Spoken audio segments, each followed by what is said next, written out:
ආයිබෝන් හැමෝටම මේ වීඩියෝ එක මම අරන් ඉන්නේ ඔයගලන්ට ගෝල්ඩ් මාකට් එකේ අප්ඩේට් එකක් සම්බන්ධව. එතකොට මේකෙදි අපි මීට සති දෙකකට වගේ කලින් ඔයගොල්ලෝ දකින්න ඇති මම දාලා තිබ්බ වීඩියෝ එක මේ ගෝල්ඩ් මාකට් එකේ මෙන්න මෙතන මෙන්න මේ හයි එකේ ඉඳන් මේ ලෝ එකට අදාළව අපි ෆිබොනාචි රීට්‍රේස්මන්ට් ටූල් එක ප්ලේස් කරාම මේකෙදි අපිට අවිලා තියෙනවා 0.61 කියන ලෙවල් එක. ඒ ලෙවල් එකට මාකට් එක ඇවිල්ලා හරියටම එතනින් පල්ලෙහාට බ්‍රේක් වෙලා තියෙනවා. ඒ කියන්නේ මෙතනින් 6.1 කියන ලෙවල් එකකින් අපව මාකට් එක හැරිලා තියෙනවා. එතකොට මේ මාකට් එක එතනින් හැරුණාට මේ ඩවුන් ට්‍රෙන්ඩ් එක සාමාන්‍යයෙන් කන්ටිනියු වෙලා තියෙන්නේ 1904 කියන ලෙවල් එකට විතරයි. එතනින් එහා පැත්තට ආයෙත් මාකට් එක අප් එකට හැරිලා තියෙනවා. දැන් මම මේ ඉන්නේ ඩේලි chart එකේ. එතකොට ඒ ඩේලි chart එක කියන්නේ 24 hour chart එක. එතකොට මේකෙදි මේ chart එකේදී අපි ඒ කියන්නේ ඇනලයිස් එකක් ගත්තොත් එහෙම මේකෙදි අපිට පෙන්වන්නේ දැන් මෙතන මාකට් එක අප් ට්‍රෙන්ඩ් එක තියෙනවා.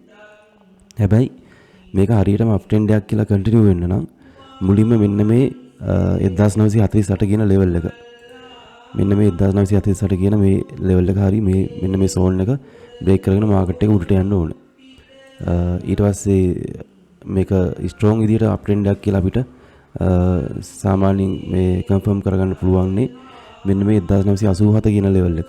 මෙන්න මේ ලෙවල් එක බ්‍රේක් කරගෙන මාකට් එක මෙතනින් උඩට ගියොත් තමයි මේක strong up level up trend එකක් කියලා අපිට හරියටම කන්ෆර්ම් කරගන්න පුළුවන්. එහෙම නැතුව ඒ කියන්නේ මේ වෙලාවේ ඕගලන්ට අප් එකට ට්‍රේඩ් කරන්න බෑ. මොකද හේතුව තමයි දැන් මේක තියෙන්නේ ෆිබොනාචි රීට්‍රේස්මන්ට් ටූල් එක අපි යන්දාම මේකේ මේ 6.1 කියන ලෙවල් එකට මාකට් එක ඇවිල්ලා ඊට පස්සේ මෙහෙම ඩවුන් වෙලා ඊට පස්සේ ආයෙත් මේක ඇතුලේ පොඩ්ඩක් රීට්‍රේස්මන්ට් එකක් උඩට යන එකක් තියෙන්නේ. එතකොට මේක හරියට බැලුවොත් එහෙම ඩවුන් ට්‍රෙන්ඩ් එකක් නම් මේ මාකට් එකේ තියෙන්නේ. මේක කන්ටිනියු වෙන්න ඕනේ. මේ හරියන්වත් ඇරලා ආයෙ පල්ලෙහාට තමයි එන්න ඕනේ. එතකොට ඒ ඇවිල්ලා මෙන්න මේ ලෝ එක බ්‍රේක් කරන්න ඕනේ. එහෙම වුණොත් මේක ඊට පස්සේ අපිට ඩවුන් එකට ට්‍රේඩ් ගන්න පුළුවන්. දැන් මේ වෙලාවේදීත් ඩවුන් එකට ට්‍රේඩ් ගන්න පුළුවන්. හැබැයි ඒක එච්චර ඒ කියන්නේ නුවණට උරු දෙයක් නෙවෙයි. මොකද මාකට් එක මෙතනින් උඩට අද දවසේදී කන්ටිනියු වුණොත් එහෙම එතකොට පොඩ්ඩක් ඩවුන් එකට ට්‍රේඩ් එකක් දැම්මොත් එහෙම පොඩි අවුලක් එතන තියෙනවා.